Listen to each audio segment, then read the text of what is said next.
오늘은 계시록 9장 이제 다섯째 나팔 일곱 번째 시간입니다. 오늘은 롯에 대해서 말씀드리는데 다섯째 나팔이 불어지면 5개월 동안 의인들이 고난을 받죠. 이마에 하나님의 인침을 받지 아니한 사람들이 5개월 동안 시련을 받습니다. 그런데 성경에서는 믿음의 백배들을 하나님의 인을 받았다고 그러는 거예요. 그래서 성경에 있는 장자들 다 성경에 보면요, 창세기부터 마지막까지 장자들만 나옵니다. 히브리서 11장의 사람들을 의미하는데, 예수님께서 누가복음 17장에 말씀하시기를 인자가 나타나는 날에도 이러하리라 했어요. 어떻게? 노아의 때와 같고, 그리고 롯의 때와 같다고 그랬습니다. 그래서 롯의 때에 숨겨진 비밀을 좀 살펴보겠습니다. 오늘 본문의 제목은 심판의 날, 소돔성에서 시험을 이기고 소알성에 들어간 롯에 대해서 말합니다. 오늘 오전에는 여기까지만 말씀드립니다. 그리스도인들은 이상하리만큼 사람들의 미혹을 쉽게 용납하고 받아들여도 하나님의 참된 예언이 기록된 말씀은 받기를 원치 않습니다. 저는 목회를 하면서 이것을 좀 많이 느껴요. 진정으로 말씀의 경계를 받은 사람들은 곧 어려운 시기가 올 것을 알고 있습니다. 지금 소수의 사람들이 깨어서 그날을 준비하고 있지만 하나님의 백성은 거의 준비되지 않았습니다. 그들은 속히 일어날 일, 성경에 기록하신 장체될 예언의 말씀을 받을 준비가 되어 있지 않기에 그들은 미련한 다섯처녀처럼 자기의 영혼을 밝힐 기름이 없어 그날에 우왕좌왕하게 될 것이고, 기름 파는 자들을 찾아가지만 소용없는 일이죠. 그날에 기름 팔고 있는 자들은 다 거짓 선자이기 때문에 그렇습니다. 그들도 마찬가지로 혼인잔치에 문에 못 들어가요. 등만 든 채 졸고 있는 그리스도인들은 혼인잔치에 들어가지 못하고 슬피 울게 될 것입니다. 주님은 요셉의 환난에 대해서 근심하지 않는 종들을 책망하셨고, 지금 요셉의 환난에 대한 경고를 여러분이 받으셔야 됩니다. 저는 이 시대에 종말의 말씀을 전하고 있지만 사람들은 기울이지 않고 이러한 예언을 받기를 원치 않습니다. 오늘 본문의 계시록 9장에 보면 다섯째 나팔이 불어지면 사탄이 무저갱의 열쇠를 받습니다. 하늘에서 떨어진 별 하나, 무저갱의 열쇠를 받아서 그 무저갱 문을 열면 셀 수 없는 그 황충들이 땅에 올라와서 정갈의 권세와 같은 권세를 받습니다.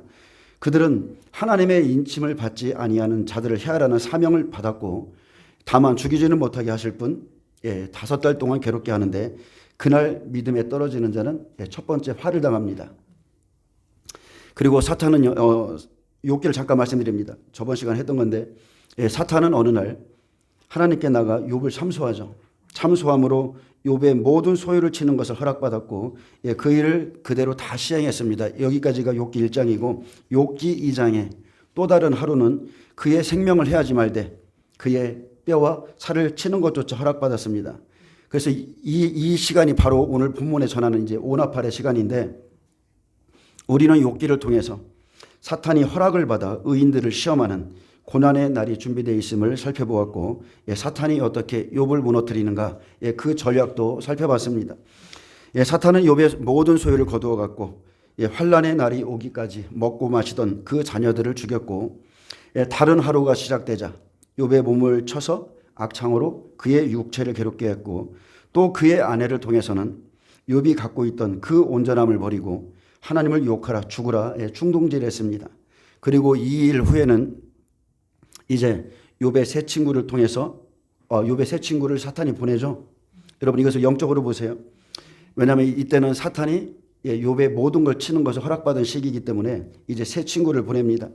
그리고 욥이 지난 날에 하나님 앞에 가졌던 그 의를 조롱하기 시작하는데, 사탄은 엘리바스의 입을 통해서 자신의 메시지를 강하게 욥에게 전하죠.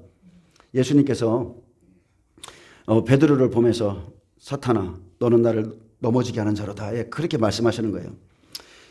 그가 이렇게 말합니다. 보라, 전에 내가 여러 사람을 훈계하였고 손이 늘어진 자를 강하게 하였고 넘어지는 자를 말로 붙들어 주었고 무릎이 약한 자를 강하게 하였거늘, 이렇게 의로운 삶을 살았거늘 이제 이 일이 내게도 이르매 내가 힘들어하고 이 일이 내게 닥침에 놀라는구나. 이것이 지금 사탄이 허락받아 한 일이죠. 이 일이 내게 이르렀다는 거예요. 사탄이 친 겁니다. 내 경외함이 내 자랑이 아니었느냐? 내 소망이 내 온전한 길이 아니었어?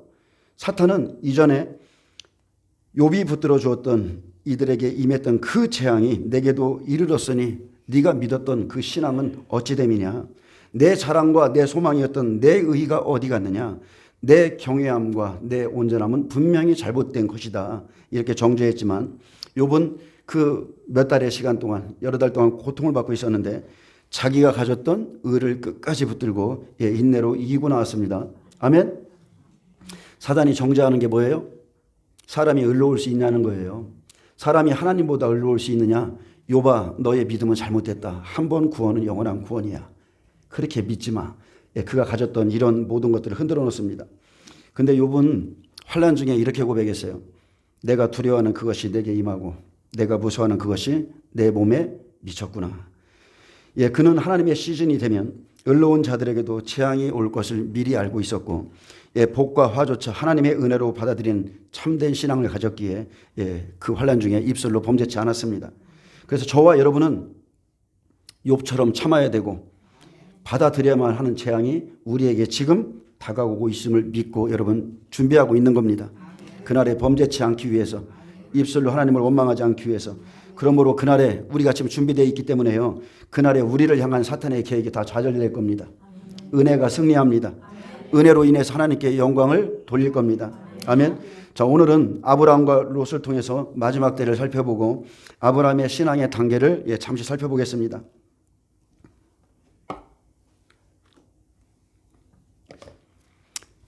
여기에 나오는 것은 일단 오늘 믿음의 종류가 있는데요. 아브라함은 100배죠. 그의 집에서 길러진 욥의 믿음은 60배입니다. 아브라함은 갈대아에서 부름을 받고 영광이 하나님께 이끌려 나왔습니다. 그는 히브리인이에요. 강을 건넌 자입니다. 그 이후에 전쟁 중에 소돔에 있던 롯이 붙잡혀 가게 되자 그를 구하기 위해서 자기 수하에서 길러진 자 318명을 데리고 전쟁에 승리한 또 영적 전쟁에 능한 자입니다. 아멘.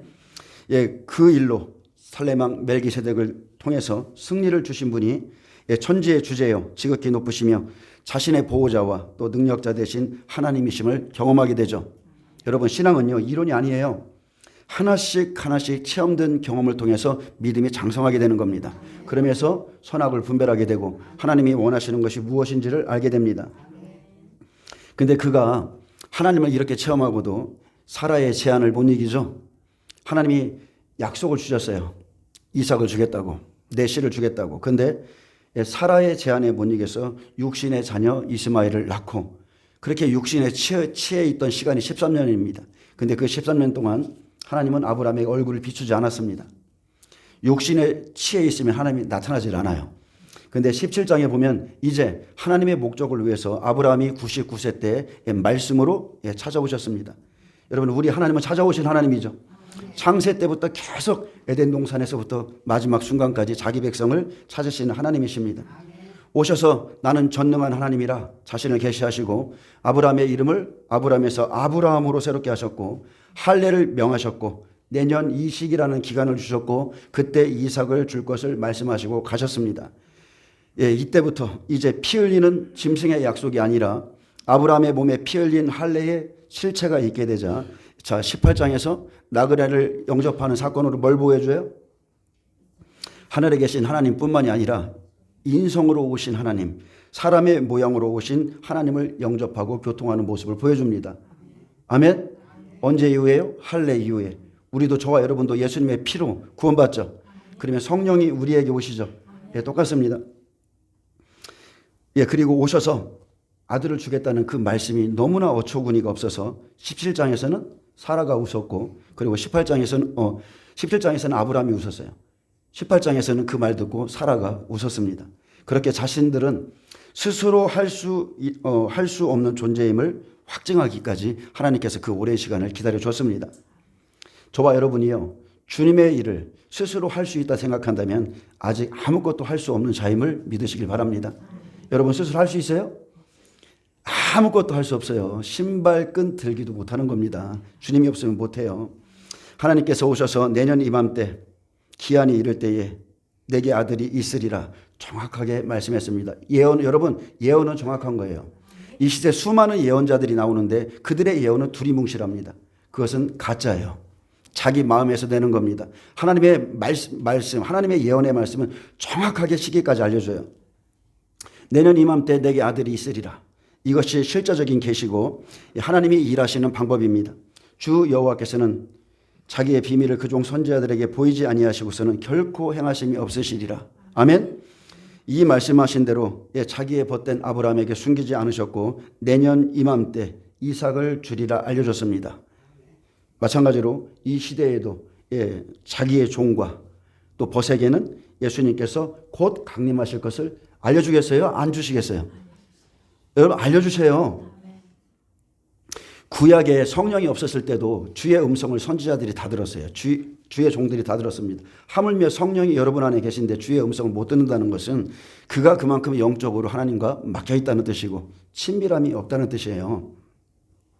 주님이 알려주십니다. 그리고 이삭을 주기 전에 쉽게 말하면 예수님이 우리 시대로 말하면 예수님이 강림하시기 전에 반드시 소돔성을 심판하는 이 죄악을 심판하는 일이 있게 된다는 거예요. 아멘. 그리고 이삭을 주기 전에 소돔과 고모라의 부르짖음과 죄악의 관영함 때문에 이제 곧 그곳을 심판할 것이라는 하나님의 속마음을 아브라함에게 나타냈습니다. 그래서 하나님께서는 심판이 있기 전에 자신의 마음을 나눠줄 자를 지금도 찾고 계시고 자신의 공의를 위해서 중보할 수 있는 그런 중재자를 찾고 있습니다. 아브라함은 할례받았고 하나님과의 교통이 있으며 임재를 아는 자고 이웃을 영접하여 대접할 줄 아는 영혼을 사랑하는 자이기에 하나님이 찾아오셔서 자신의 비밀을 하나하나 가르쳐 주었습니다. 아브라함을 친구처럼 대하셨고 또 심판해야 될 소돔성의 중보자를 세워서 한 명이라도 더 그들을 구하시기를 바랐습니다. 하나님은 롯이 소돔성에 있으며 아브라함이 롯을 사랑하는 마음도 아셨습니다. 그러나 중요한 것은 아브라함보다 하나님께서 롯을 더 사랑하신다는 거죠. 아멘.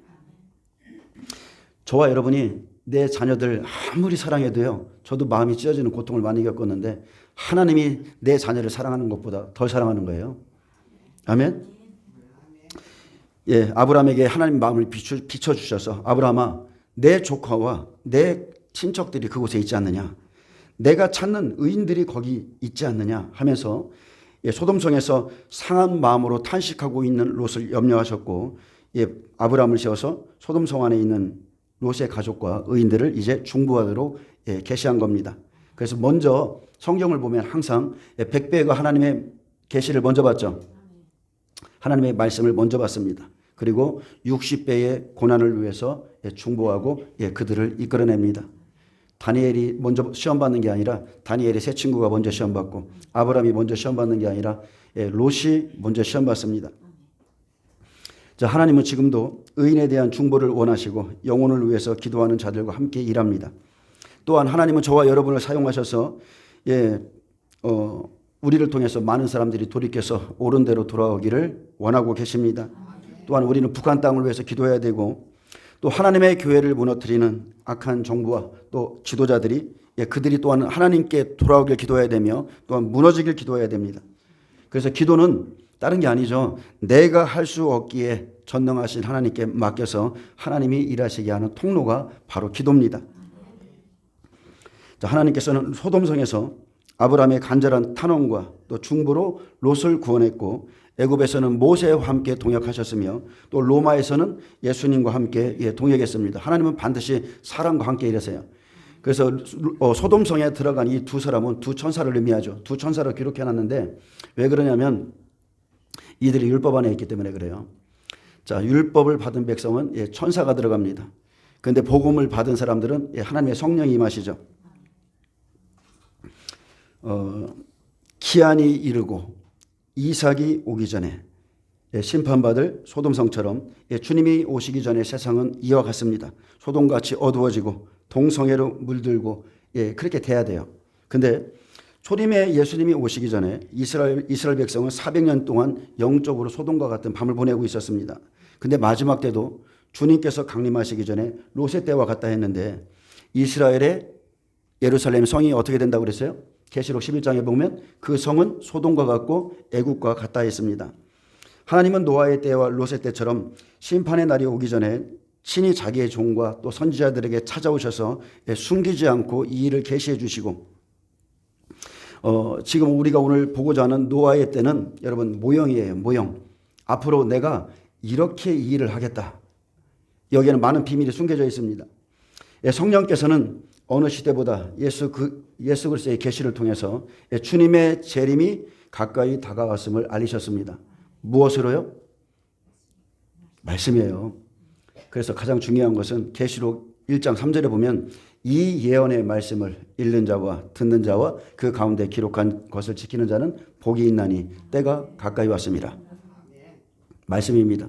예수님은 태초에 계신 말씀이에요. 밤에 속한 자에게 주님은 도둑같이 오실 것이지만 생명의 약속이 있는 아브라함에게 낮에 찾아오셨죠.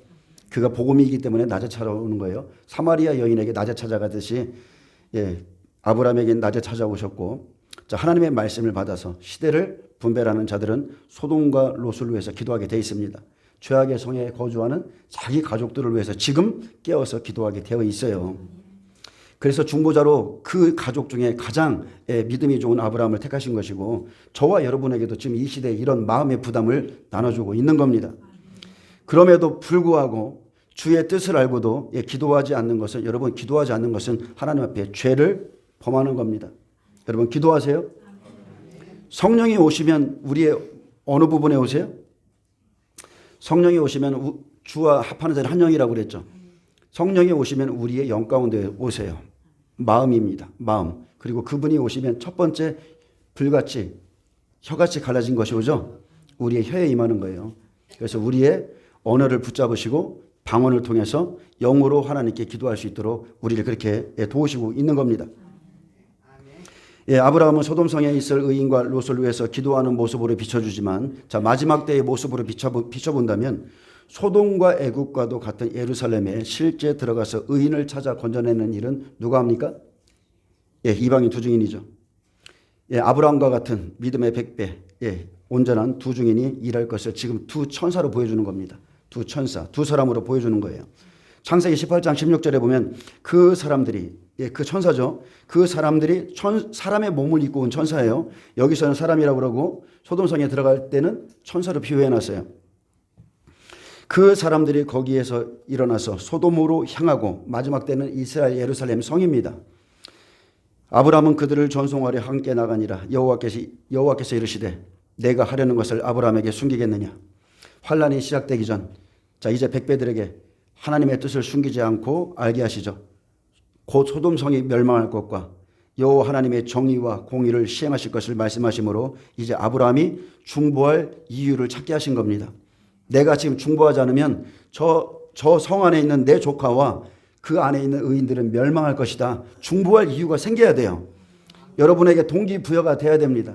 하나님이 지금 우리 시대에 온다는 것, 지금 이스라엘이 건국한 지 75년인데 이 세대가 지나가기 전에 오신다는 것, 그 동기부여가 있어야 우리가 기도하는 자가 되는 겁니다. 아브라함은 아브라함의 기도는 지금 그 성의 의인을 찾고 있는 거죠. 여러분 이걸 영적으로 보세요. 아브라함이 하나님과 지금 교통하면서 아브라함이 하고자 하는 것은 그 성에 있는 의인을 찾고 있는 겁니다. 근데 실제는 두 사람이 들어가서 의인을 찾아내죠. 항상 육신적인 일이 있기 전에 영의 세계에서 먼저 일이 일어나요. 18절에 19절에 보면, 창세기 18장 보세요. 18장 18절에 19절. 아브라함은 강대한 나라가 되고 천하 만민은 그로 말미암아 복을 받게 될 것이 아니냐. 내가 그로 그 자식과 권소에게 명하여 여호와의 도를 지켜 의와 공도를 행하게 하려고 그를 택하였나니 이는 다 여호와가 아브라함에게 대하여 말한 일을 이루려 함이니라. 아멘. 자, 아브라함을 택한 이유에 대해서 말씀하셨죠. 그로 그 자손들에게 여호와의 도를 지켜, 이때는 율법 시대가 아니에요. 여호와의 도를 지켜 의와 공도를 행하게 하려고 하신 것처럼 창세 때부터 하나님의 뜻을 알고 다 지켜 행하라고 그랬어요. 예수님께서 오셔서 뭐라고 그랬어요? 아브라함의 자손은 너희와 같지 않다고 그랬어요. 외식하는 바리새인들에게 아브라함의 자손은 모든 하나님의 율법과 규례를 다 지켜 행합니다. 20절에 여호와께서 또 이르시되 소돔과 고모라에 대한 부르짖음이 크고 그 죄악이 심히 무거우니, 이 장면은 애굽에서 나오기 전 바로로 인해서 고통받는 이스라엘 백성들이 부르짖음이 가득했듯이 예수님 강림하시기 전의 모습입니다. 하나님의 백성에게 애굽의 무거운 짐을 지어주고 바로를 통해서, 바로는 마지막 때 적그리스도의 예표고 그가 무슨 일을 하냐면 국구성 비둥과 라암셋을 건축하게 하듯이 학대와 어려운 노동으로 생활을 괴롭게 하므로 그들이 하나님을 향하여 부르짖기 시작하죠. 창세기 6장 5절 여호와께서 사람의 죄악이 세상에 가득함과 그의 마음으로 생각하는 모든 계획이 항상 악할 뿐임을 보시고 땅 위에 사람 지으셨음을 한탄하사 마음에 근심하시고. 여러분 똑같은 장면이에요. 이 모습은 다른 것을 보여주는 것이 아니라 심판이 있기 전에 모습을 보여주는 건데 예수님이 재림하시기 전에 교회와 세상의 모습이 이와 같다는 겁니다. 그래서 마지막 때 하나님의 백성들이 세상과 작합니다. 음행에 빠집니다. 주님을 버리고 간음하죠. 노아 때처럼 하나님의 아들들이 하나님을 떠나서 사람의 딸들을 취하고 하나님의 교훈이 이렇게 다 섞이는 거예요. 에큐메니컬 운동으로 다 섞입니다. 그리고 먹고 입고 마시고 시집가고 장가들고 일상에 빠지는데 이 일상에 빠진다는 것은 다른 말이 아니고 죄악에 빠진다는 겁니다. 그리고 그들은 덕과 같이 심판을 피하지 못합니다. 아멘. 이 부르짖음을 듣고서 주님이 말씀하십니다. 내가 이제 내려가서 그 모든 행한 것이 과연 내게 들린 부르짖음과 같은지 그렇지 않은지 내가 보고 알려노라. 그 사람들이 거기서 떠나 소돔으로 향하여 가고 아브라함은 여호와 앞에 그대로 섰더니 아브라함이 가까이 나아가 이르되 주께서 의인을 악인과 함께 멸하려 하시나이까. 그 사람들이 떠났어도 아브라함은 하나님의 임재 안에 있었습니다. 아브라함은 계속 주님의 임재 안에 남아서 하나님의 의와 마음의 갈망을 받았죠. 그래서 그것을 따라서 계속 하나님께 중보하는 거예요. 여러분, 하나님의 심판의 말씀을 한번 받게 되면 영혼을 위한 참된 기도가 시작됩니다. 주님은 한 사람의 의인이라도 다 찾으시기에 기도하다 보면 여러분이 중보할 사람이 생각나요. 안 그렇습니까? 막 기도하다 보면 하나님이 누구를 위해 향해서 기도해줘라. 그 사람들이 생각납니다. 하나님은 자기의 양을 압니다. 그가 어디에서 헤매고 있는지도 다 알고 계세요. 양들은 혼자 생활할 수 없는 동물이기에 무리 생활을 합니다. 그래서 목자를 통해서 그 양을 돌보게 했죠. 베드로야, 내가 이 사람들보다 나를 더 사랑하느냐? 주여, 그러하나이다. 내 양을 치라. 내 양을 먹이라. 그래서 주님께 속해 있는 양들은 잠시 길을 잃었을지라도 반드시 주님의 음성을 들으면 따라오게 돼 있습니다. 그래서 소돔성의 롯과 두 딸도 여러분 어떻게 보면 주님의 잃어버린 양이에요. 지금 그 사람들을 찾고 있는 겁니다. 만약에 이 시대에 여러분들에게 목자가 없다면 그 양은 지금 길을 잃어버린 거죠. 예수님께서 제자들을 통해서 말씀했어요. 마태복음 10장, 누가복음 10장은 마지막 때에 대한 예언이죠. 이방인의 길로 가지도 말고 사마리아인의 고을에 들어가지 말고 오히려 이스라엘의 집에 잃어버린 양에게 가라. 예수님도 소림에 오셔서 이스라엘의 잃어버린 양을 찾으셨듯이 이제 이방인 시대가 끝나가면 이제 끝나가기 전에 이방인 중에서도 길을 잃은 어린 양들을 찾고, 그렇기 때문에 이 시대에 길을 잃은 양들은 속히 주님의 품으로 돌아오시기를 바랍니다. 깨어나시기를 축복합니다. 하나님께서는 아브라함에게 의인들의 영혼을 위해서 간구할 뜨거운 마음을 주었습니다. 아브라함이 가까이 나아가 이르되 주께서 의인과 악인을 함께 멸하리 하시나이까. 그 성중에 의인 50명이 있을지라도 그곳을 멸하시고 그 50의인을 위하여 용서하지 아니하시리이까. 주께서 이같이 하사 의인을 악인과 함께 죽이심은 부당하오며 의인과 악인을 같이 하심도 부당하니이다. 세상을 심판하시는 이가 정의를 행하실 것이 아니니까. 이렇게 하나님이 어떠한 분인지를 알고 있었고 그것을 다시 말했어요. 아브라함은 의인을 죄인과 함께 멸하지 않는 그 하나님의 정의의 원칙을 알고 있었습니다. 그는 의인과 악인을 함께 죽이는 것은 부당한 일이고 의인과 악인을 함께 하심도 부당하다는 말하며 하나님께 정의를 행하시라고 담대히 요구하며 오직 의인들의 구원을 위해서 중보하기 시작합니다. 여러분, 심판 때에는요, 악인을 찾는 게 아니에요. 준비된 의인들을 찾습니다. 심판의 날 하나님의 정의는 의인과 악인을 확실히 구별시킵니다. 노아의 때 비가 내리면 내릴수록 방주 위에 뜬 자와 물 위에 가라앉는 자로 나뉘죠. 알곡과 가라지, 좋은 물고기, 악한 물고기, 금은, 보석, 풀, 집, 나무의 믿음이 쫙 깔리고요. 결코 영소가 양의 자리에 가만히 들어와서 설 수가 없다는 겁니다. 분명히 하나님은 소돔 사람과 하나님의 백성을 쫙 나누세요. 소돔에 거할지라도 하나님의 백성이 있고, 아멘. 그 안에도 하나님의 백성이 있어요. 근데 소돔에 동화되지 않는 하나님의 백성을 나누는 겁니다. 그것을 그 일을 하는 거예요. 지금 아브라함의 중보는요, 계속적으로 반복되는 말이 뭐냐면 찾으면입니다. 여호와께서 이르시되 내가 만일 소돔 성읍 가운데 의인 50명을 찾으면 그들을 위하여 온 지역을 용서하리라. 아브라함이 대답하이르되 나는 티끌이나 재와 같사오나 감히 주께 아뢰나이다. 여러분, 기도는 이렇게 하시기 바랍니다. 계속 아뢰는 거예요.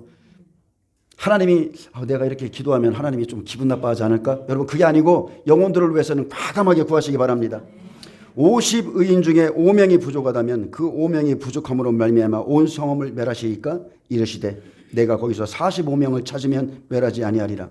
아브라함이 또 아뢰되 거기서 40명을 찾으시면 어찌하리 하시나이까 이르시되 40명으로 말미암아 멸하지 아니하리라. 아브라함이 이르되 내 주여 노하지 마시옵고 말씀하게 하옵소서. 거기서 30명을 찾으시면 어찌하리 하시나이까 이르시되 내가 거기서 30명을 찾으면 그리하지 아니하리라. 아브라함이 또 이르되 내가 감히 주께 아뢰나이다. 거기서 20명을 찾으시면 어찌하리 하시나이까 이르시되 내가 20명으로 말미암아 그리하지 아니하리라. 아주 중보가 끈적이죠. 여러분, 이거 꼭 분별하세요. 아브라함의 기도는 참된 기도입니다. 영혼을 찾는 기도예요. 근데 마지막 시대에 불의한 재판장의 비유를 배우라고 그랬죠. 과부의 기도 나오죠. 과부의 기도에 다 응답을 해주시지만 그의 마지막에 뭐라고 그래요? 인자가 올 때에 믿는 자를 보겠느냐. 믿음을 따라 구하는 기도가 아니고 자기의 원한을 가지고 기도하는 거예요. 무슨 뜻인지 알죠? 하나님의 뜻대로 구하는 기도가 아니라 불의한 재판자에게 기도하듯이 그냥 하나님을 그렇게 알고 그렇게 구하고 있다는 거예요. 그것은 믿음을 따른 자기 영혼을 구하는 기도가 아닙니다. 또 아브라함이 이르되 주는 노하지 마옵소서. 내가 이번만 더 아뢰리이다. 거기서 10명을 찾으시면 어찌하리 하시나이까 이르시되 내가 10명으로 말미암아 멸하지 아니하리라. 여호와께서 아브라함과 말씀을 마치시고 가시니 아브라함도 자기 곳으로 돌아갔더라. 아멘. 이런 말씀들이 구약에는 엄청 많습니다. 그의 길로 갔더라. 사울의 길로 갔더라. 다윗의 길로 갔더라. 자, 여기에 보면 하나님과 아브라함의 협정이 이루어지죠. 아브라함의 협정이 이루어집니다. 이런 것을 본따 가지고 지금 이 시대에 아브라함의 협정이 이루어졌죠. 근데 그곳에 의인 10명이 있으면 멸하지 아니하리라. 마지막 조건입니다. 자, 아브라함이 하나님의 기준이 아니라 자기 기준을 갖고 시작했어요. 그 소돔성에 50명은 있겠지. 그렇게 자기 기준을 갖고 시작한 중보였지만 어찌됐든 간에 하나님은 그 기도를 기뻐 받으시기 시작했죠. 그래서 의인 50으로 시작해 45명, 40명, 30명, 20명, 그리고 아브라함은 스스로 생각해 보아도 더 적은 수로는 그 성을 구할 수 없겠다. 그래서 마지막으로 의인 10명을 요구했고 하나님께서는 내가 10명으로 말미암아 멸하지 아니하리라 이렇게 약속했습니다. 근데 사실 보면 이 협상은 누가 원했어요? 이 협상은 하나님이 원하신 거예요. 기도하게 하고 그가 어떻게 구할지 다 알고 계신 거예요. 10명은 그 성을 보존할 수 있는 10이라는 수는요 완전수예요. 10명은 그 성을 보존할 수 있는 하나님이 주신 최대한의 긍휼입니다.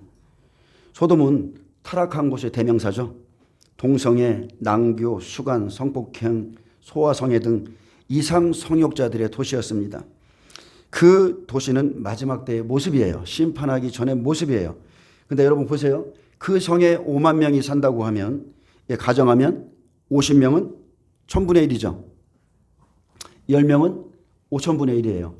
이 말은 뭐냐면 5000명 중에 1명만이 구원받는다는 겁니다. 노아 시대에는 학자들이 밝힌 것은 최소가 노아 시대에 40억에서 70억이래요. 근데 거기서 8명 구원받았고, 근데 여기엔 좀 의미가 있어요. 노아의 방주에 보면 3층 천으로 졌죠. 3층 천에 누가 들어가요? 할례 받은 노아의 가족. 저와 여러분들, 할례 받은 사람들. 2층 천, 집에서 길러진 가축들. 아멘? 이건 창세기 때 설교했는데 구약이기 때문에 율법 시대이기 때문에 사람을 짐승으로 기록해놨어요. 그리고 살아서 천연왕국의 은혜를 입고 들어가는 그 짐승들, 들짐승들은 1층 천에 타 있습니다. 자, 노아 시대에 8명이 구원받았고 소돔성에서는 결국 4명이 구원받았지만 그마저 한 명이 나오다가 시험 중에 떨어졌습니다. 서울 인구가 1,000만 명이면 5,000분의 1은 겨우 서울 인구 중에 2,000명이 구원받는다는 겁니다. 하워드 피트만 그 목사님, 천국에 가셔서 병원에 입원했을 때 그냥 뇌세 상태로 천국에 올라갔을 때 그 시간에 모든 사람들이 죽는데 그 안에서 천국 가는 인구가 딱 2.5%라고 그랬어요. 하나님을 두려워하는 사람들, 하나님의 교통하는 사람들, 하나님의 말씀을 받은 사람들은 이 날을 두려워합니다. 이 날을 두려워해요. 그래서 거룩한 삶을 추구하는 겁니다. 막 사는 게 아니에요. 아브라함은 나그네를 영접함으로 사람 안에 계신 하나님을 보았죠. 예수님께서 인자의 몸을 입고 온 것처럼 할례를 행하고 나서 나그네를 영접함으로 사람 안에 계신 하나님을 보았습니다. 그렇듯 우리는 지금 하나님과의 친밀함을 통해서 성령과의 교제를 통해서 지금 이 시대를 향한 여러분 계시를 받으셔야 돼요. 본인이 받으셔야 됩니다. 뚜렷하게 받으셔야 돼요. 자, 시몬의 집에서 한 여인의 눈물로 예수님의 발이 씻겨졌죠. 그가 누구예요? 마리아죠. 마리아가 왜 이런 일을 했어요? 예수님의 발치에 앉아서 그분의 말씀을 들었기 때문에 그렇습니다.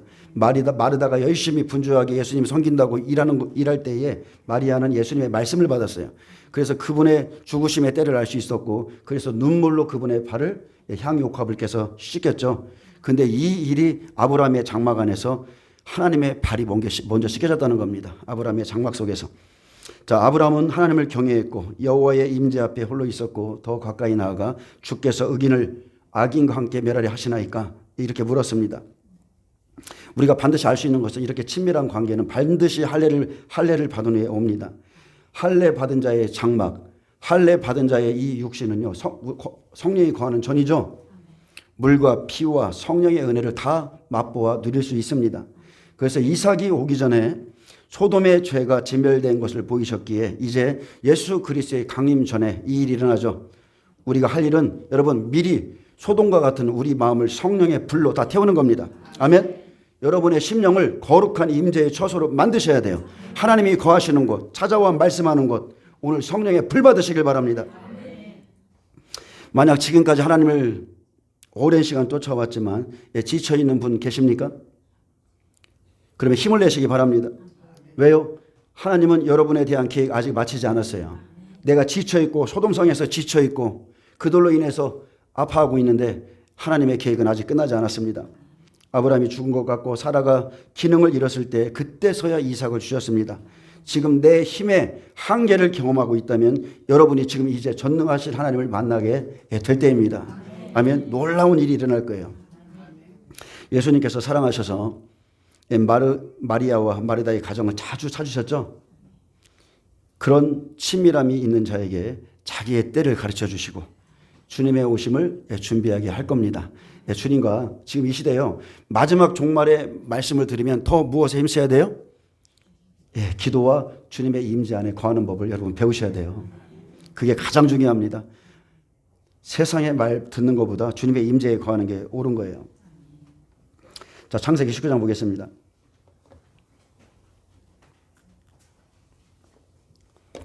자, 창세기 19장의 소돔은 두 천사가 그 죄악의 성에 들어가죠.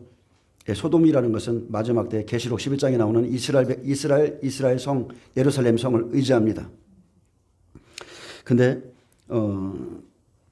마지막 때 종말의 모습인데 자, 하나님의 속성 중에 죄에 대해서 진노하시는 하나님의 공의가 이곳에 드러나 있고요. 그리고 또 하나는 의로운 자는 결코 악인들과 함께 절대 심판하지 않는다는 겁니다. 하나님은 아모스 선지자에게 보여주셨듯이 알곡은 한 알갱이라도 땅에 떨어뜨리지 않는다고 그랬어요. 다만 우리가 알 수 있는 것은 의인일지라도랍니다. 많은 사람들이 이 시대에 그냥 환란전 휴거를 믿고 있는데 그것은 완전한 거짓이죠.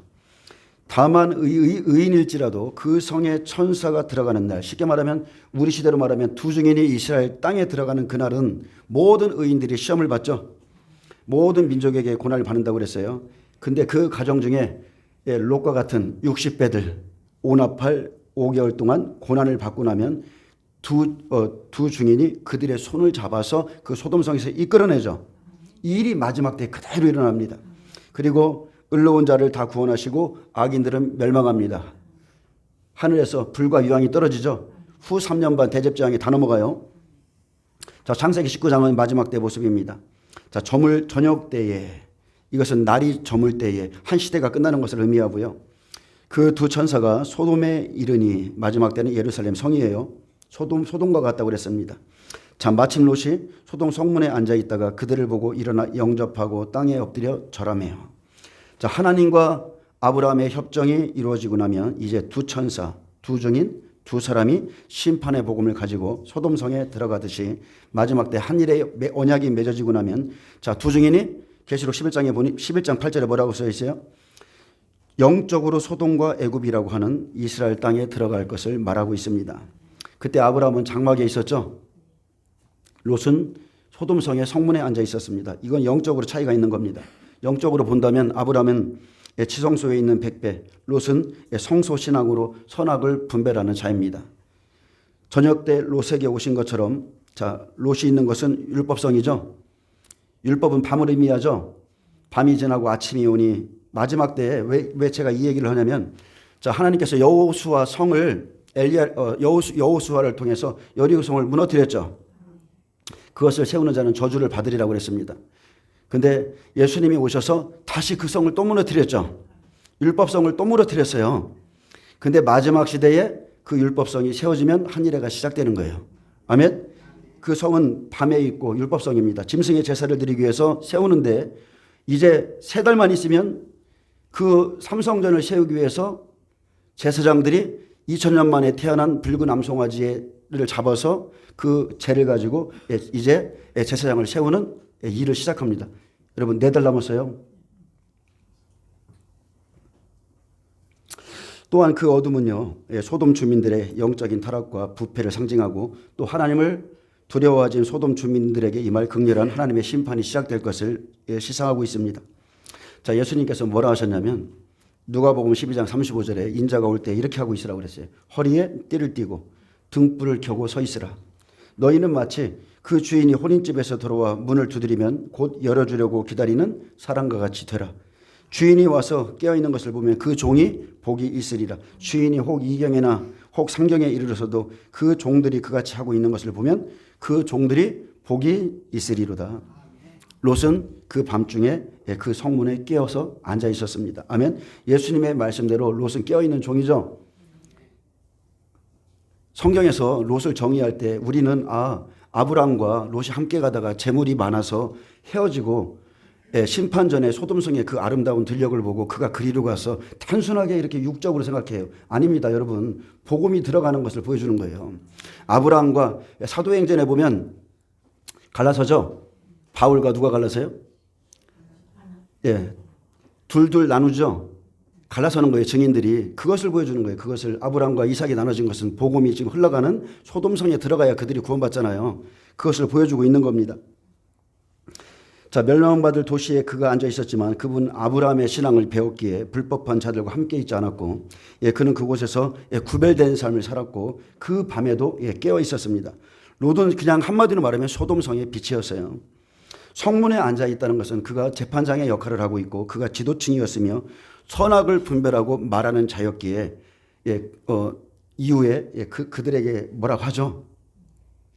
자, 근데 롯이요, 두 천사를 알아봤습니다. 하나님의 사람은요, 알아봐요. 하나님의 사람을. 그래서 그가 급히 일어나서 영접하고 엎드려 절했습니다. 영접한다는 의미는 두 천사가 하는 말을 받아들이고 하나님과 그분의 말씀 앞에 엎드렸다는 것을 의미하죠. 천사를 영접한다는 것은 그분께서 전하고자 하시는 말씀을 받았다는 거예요.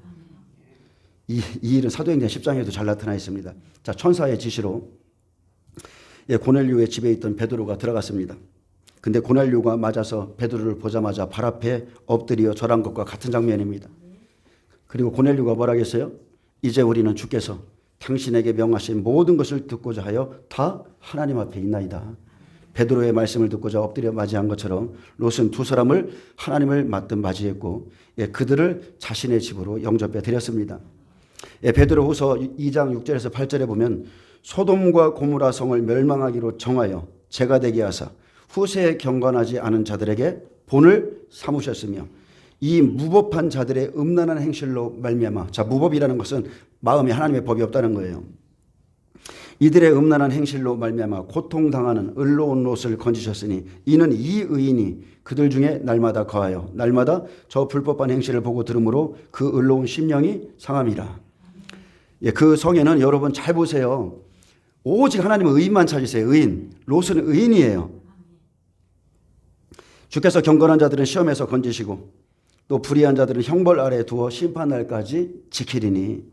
자, 롯은 무법한 자들의 음란한 행실 속에서도, 예, 그 세상 속에서도 의로웠습니다. 그는 그 도시에서도 자기의 의를 지키고 있었고 의롭고 경건한 자들은 하나님의 약속대로 반드시 건짐을 받습니다. 이르되 내 주여 돌이켜 종의 집으로 들어와 발을 씻으시고 주무시고 일찍이 일어나 갈 길을 가소서. 자, 천사의 모습으로 들어갔는데 지금 발을 씻긴다고 그러죠. 사람인 거예요, 사람.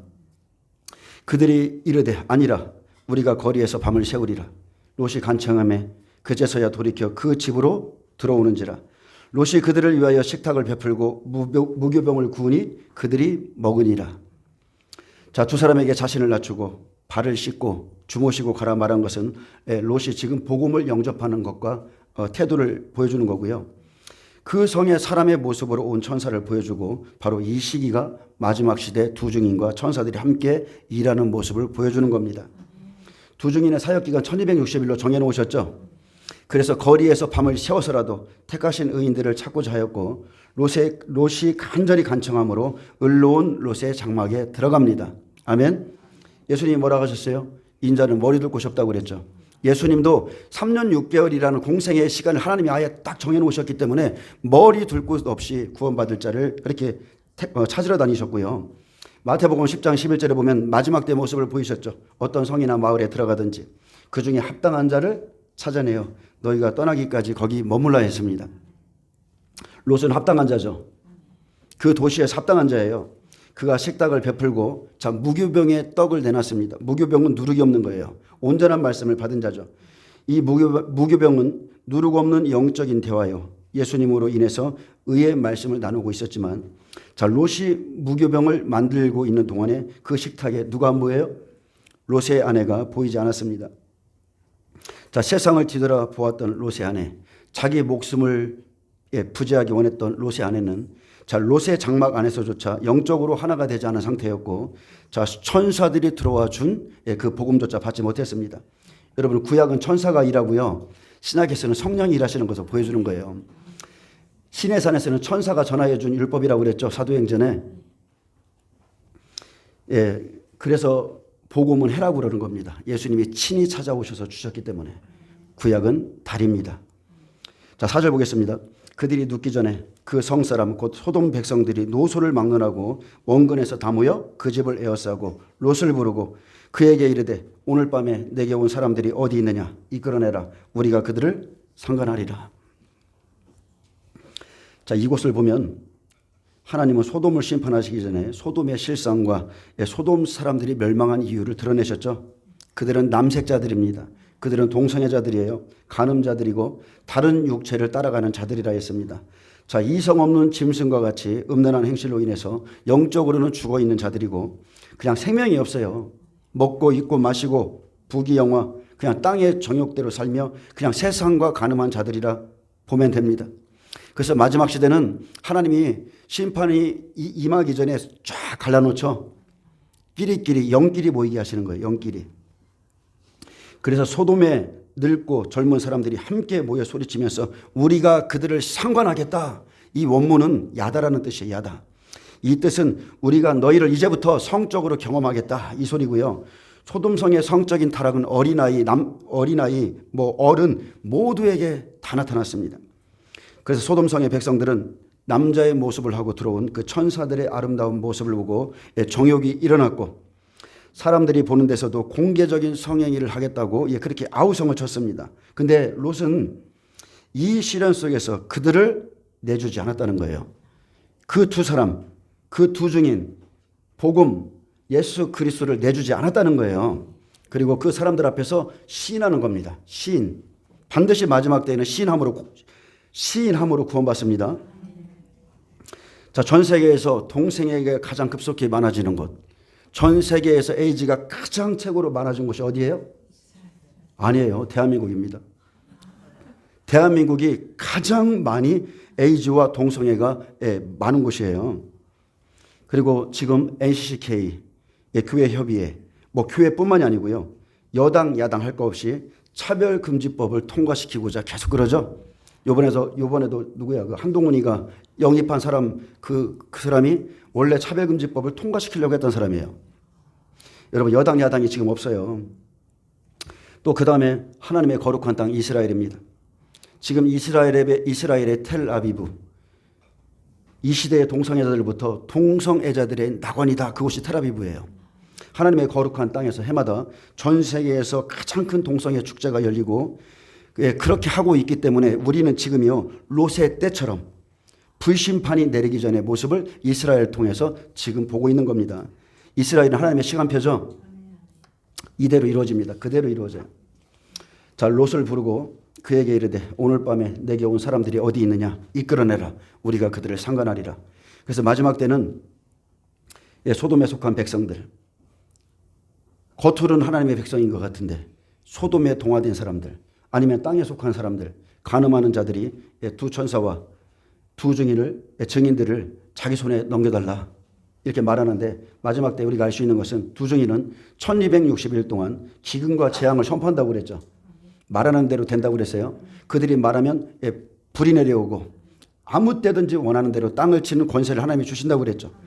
그들이 말할 때마다 무역이 파괴되고 땅이 살라지고, 그래서 그가 구약 사건처럼 흉한 것만 외치는 선지자라고 그렇게 하면서 롯에게 가서 그 두 증인을 내놓으라. 아우성쯤에서 욥을 마지막 때 그렇게 핍박할 겁니다. 여기에 두 가지 의미가 다 들어있어요. 그래서 여러분, 제가 좀 말하기가 좀 그런데 여러분 두 가지로 보셔야 돼요. 두 가지. 그러나 두 증인은 이때 안 죽죠. 이 천사들은 죽는 존재가 아니에요. 6째 나팔에 순교합니다. 그리고 5나팔엔 오늘 계시록의 말씀처럼 아무리 내놓아도 죽이고자 해도 죽일 수가 없어요. 그들의 때가 아니기 때문에. 자, 이 시기에 롯이 자기 믿음으로 죽기까지 증인을 보호하는 것으로 하나님을 시인하는 것을 보여주고, 그리고 롯의 고난도 5나팔 5개월의 시간을 보여주고 있습니다. 이제 6절부터 이 고난이 시작되죠. 롯이 문 밖에 무리에게로 나가서 뒤로 문을 닫고 이르되 청하노니 내 형제들아 이런 악을 행하지 말라. 내게 남자를 가까이 하지 아니한 두 딸이 있노라. 청하건대 내가 그들을 너희에게로 이끌어 내리니 너희 눈에 좋을 대로 그들에게 행하고 이 사람들은 내 집에 들어왔은즉 이 사람들에게는 아무 일도 저지르지 말라. 여러분, 이게 이해가 가시나요? 의로운 욥이 자기 두 딸을 동성애자들한테 넘기는 것이 이해가 가요? 안 가죠? 여기에는 영적인 의미가 들어있기 때문에 그렇습니다. 여러분, 빛과 어둠의 전쟁인데 롯은 나가서 증인들을 해하는 일을 하지 말라. 그것은 악이다 라며 악이 무엇인지를 그들에게 말해주었고, 내게 온 생명의 사람들은 건들지 말라 했습니다. 롯은 자기를 죽이고자 달려드는 자들 앞에서 내 형제들아 너희는 이런 악을 행하지 말라. 이 사람들에게는 아무 일도 저지르지 말라며, 자, 하나님께 받은 복음을 배반치 않았고 천사가 전한 복음을 영접한 후에 자기와 하나님 사이에는 그 어떤 것도 끼어들 수 없음을 지금 자기 스스로 증명하고 있는 겁니다. 하물며 딸일지라도 복음을 위해서는 희생시킬 수 있다는 의미로 자기의 믿음과 그 우선순위를 증거하고 있는 것이고, 자, 두 딸을 죽음에 그냥 죽으라고 내준 게 아니에요. 이거 좀 이따 말씀드리겠습니다. 복음의 귀중함을 보여준 의미로 보시면 되고요. 그냥 쉽게 말하면 이렇게 보시면 돼요. 여러분, 복음을 내어줬다고 보시면 돼요. 성경에서 아내는 복음이에요. 복음. 아멘? 아브라함도 내줬죠. 이삭도 자기 아내 내줬죠. 복음이 흘러가는 것을 보여주는 거예요. 그래서 5째 나팔은 60배들에게 엄청난 핍박의 시간이고 영적 전쟁의 시간입니다. 이 사람들은 내 집에 들어온 사람들에게 롯이 두 증인을 넘겨주지 않는 것은 예수 그리스도의 복음을 배반치 않겠다는 뜻입니다. 그래서 롯이 죄 없는 두 딸을 내주려 한 것은, 자, 영적인 의미가 있어요. 롯은 의로운 자입니다. 시험을 함께, 이 딸들도 의로운 자들이에요. 다 그 성에서 오직 이 세 사람밖에 구원 못 받았어요. 여기에는 하나님의 뜻이 들어있어요. 그 딸들도 시험을 이기고 나온 빛의 사람들이에요. 그래서 롯과 두 딸은 마지막 때에 자, 계시록 11장에 이방인 두 증인, 두 천사와 함께 일하죠. 소돔과 같은 이스라엘의 예루살렘 성, 즉 율법성에 들어가서 복음을 전할 때 영접하는 자들을 의미하는데, 두 딸이 남자를 알지 못하였다 말하는 것은, 자, 그 성에 약혼한 남편은 있었죠. 정혼한 남편은 있었어요. 근데 그 남편을 경험하진 않았어요. 아멘? 쉽게 말하면 그 남편과 동화되지 않았다는 거예요. 예수님이 뭐라 하겠습니까? 사마리아 여인에게 찾아오셔서 내게 5 남편이 있었고 지금 있는 남편도 내 남편이 아니니 그랬죠. 복음을 영접하지 않으면 아직까지 다 남편이 아닌 거예요. 그래서 복음을 받은 두 딸을 내어 주어서 소돔성의 심판이 완전히 이루어지기 전에 이 사람들이 마지막으로 회개할 수 있는 기회를 준 것입니다. 아멘. 이해가 좀 되시나요? 계시록 12장에 보면 자, 해를 옷 입은 한 여자 나오죠. 여기서는 계시록 12장에 보면 여자들의 이야기예요. 해를 옷 입은 한 여자가 나오고, 그리고 자, 이 여자가 나오고 그 여자가 나오죠. 계시록 12장은 짧습니다. 근데 이 여자, 그 여자, 한 여자가 나와요. 그래서 해를 옷 입은 한 여자는 두 증인이죠. 11장에 두 증인 설명하고 12장에 해, 복음을 옷 입은 한 여자는 두 증인이고, 그 여자를 통해서 나오는 여자가 바로 이 여자입니다. 이스라엘 14만 4천 휴거자들이고, 그래서 그 다음에 바로 예비처로 가는 그 여자가 바로, 그 여자가 바로 60배들인 거예요. 롯이 60배입니다. 롯이 60배. 문자적인 의미로 본다면 롯의 두 딸은 이미 정혼한 상태였지만, 자, 남자를 가까이 하지 않았고, 소돔성의 남자를 가까이 하지 않았고, 소돔성 사람들이 다 동생의 여자였기 때문에 그들에게 그냥 내어주려고 했던 겁니다. 아브라함도 소돔성 심판 후에 아내 사라를 누이라 했고, 아비멜렉이 데려가죠. 그 이유는 하나님을 두려워하지 않는 그들이 두려워서 그랬다고 말했는데, 자, 아브라함은 사라를 내주었고 하나님은 즉시 아비멜렉의 꿈에 나타나셔서 이 여인 때문에 내가 죽을 거라 했습니다. 하나님 앞에 회개치 않는 자는요, 남편이 있는 사라 받을 수 없어요. 여기에는 영적인 의미를 아셔야 돼요. 복음이 들어갔을 때, 사라가 들어갔을 때 그들이 두려운 하나님을 알게 되죠. 선지자인 아브라함의 기도를 통해서만 그들이 살 수 있도록 하셨고, 아브라함에게 용서를 받은 후에야 사라를 다시 돌려보내죠. 아브라함과 이삭이 아내를 팔았습니다. 하나님을 모르며 하나님을 두려워하지 않는 그들에게 복음이 그렇게 들어가도록 아내를 내어준 겁니다. 또한 이들뿐만이 아니고 사라도 그랬고 리브가도 그런 일을 겪었지만 하나님이 그 시간마다 다 지켜줬습니다. 아멘. 자, 9절 봅니다. 그들이 이르되 너는 물러나라. 또 이르되 이자가 들어와서 거류하면서 우리의 법관이 되려 하는도다. 이제 우리가 그들보다 너를 더 헤아리라. 자, 이 시간은 오나팔 5개월의 시간입니다. 롯을 밀치며 가까이 가서 그 문을 부수려고 하는지라. 자, 소돔 사람들의 말처럼 롯은 과거부터 그들 중에 거류했지만 그들의 방탕함과 죄를 책망한 자였습니다.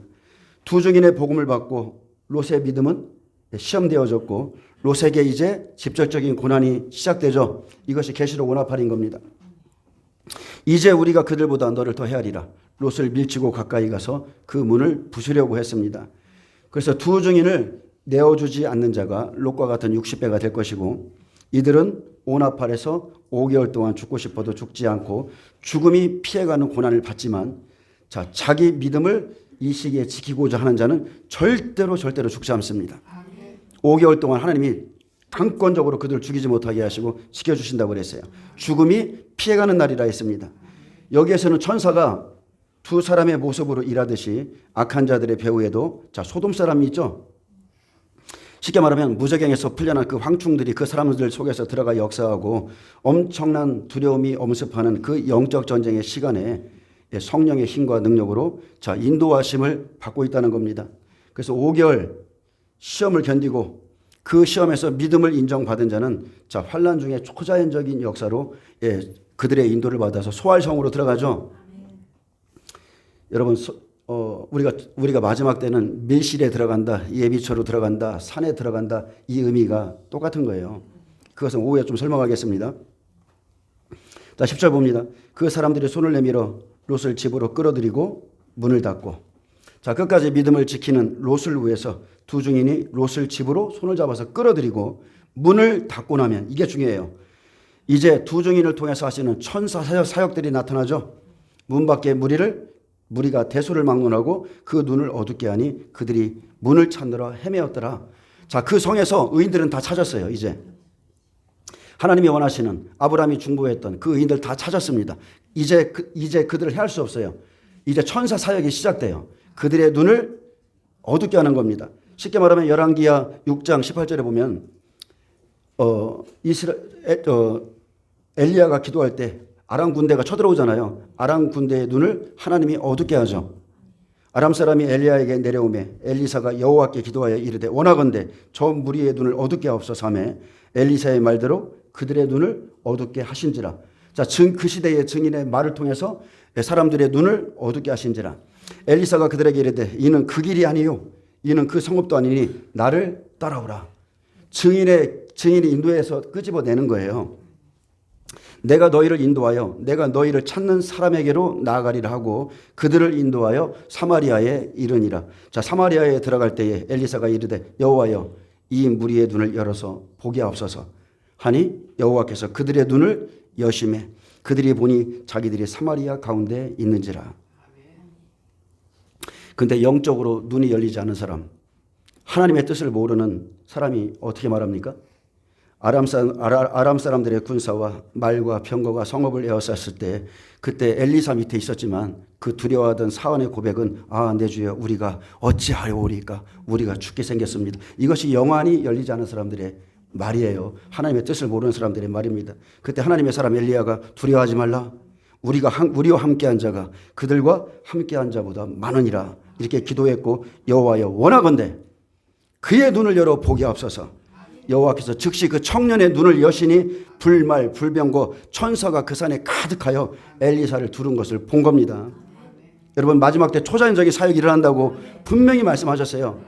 계시록은 전부가 다 천사들이 일하는 것만 기록해놨습니다. 오늘 하나님께서 여러분의 눈을 열어서 불말 불병거를 볼 수 있길 축복합니다. 다시 엘리사가 여호와께 기도하며 저 무리의 눈을 어둡게 하옵소서 하니 엘리사의 말대로 되었던 것처럼 그날에 두 증인이 선포하는 대로 하나님께서 응답하시고 천사들이 놀라운 기사와 이적으로 하나님의 말씀을 이룹니다. 지금 보면은 이 두 천사와 롯이 함께 있죠. 두 증인은 아직까지 사역을 하고 감당하고 있고요. 떠나는 시간까지를 여러분이 좀 아셔야 돼요. 롯이 끝까지 두 증인을 감춰준 것처럼 두 증인과 함께하는 그 사람이 60배입니다. 오나팔 시험에서 건져내서 소알상에다 집어넣고 육나팔 두 증이 순교하고 나면 이들이 살아서 예비처로 옮겨지죠. 살아서 천연왕국에 들어갑니다. 그것이 롯이 산에 들어가는 장면으로 보여주는 거예요. 자, 말씀했습니다. 60배들은 마지막 7째 나팔에 부활과 휴거가 일어난 이후에 예비처로 들어가 살아서 천연왕국에 들어가 생육하고 번성하는 영광을 얻게 되는데, 자, 소돔성 악인들을 다 멸망하고 롯과 그의 두 딸만 남죠. 의인들, 죄가 없는 사람들만 끄집어냈잖아요. 그 사람들을 산으로 들어가요. 산은 여호와의 임재의 처소, 다음 시공간을 초월한 다음 세대를 의미합니다.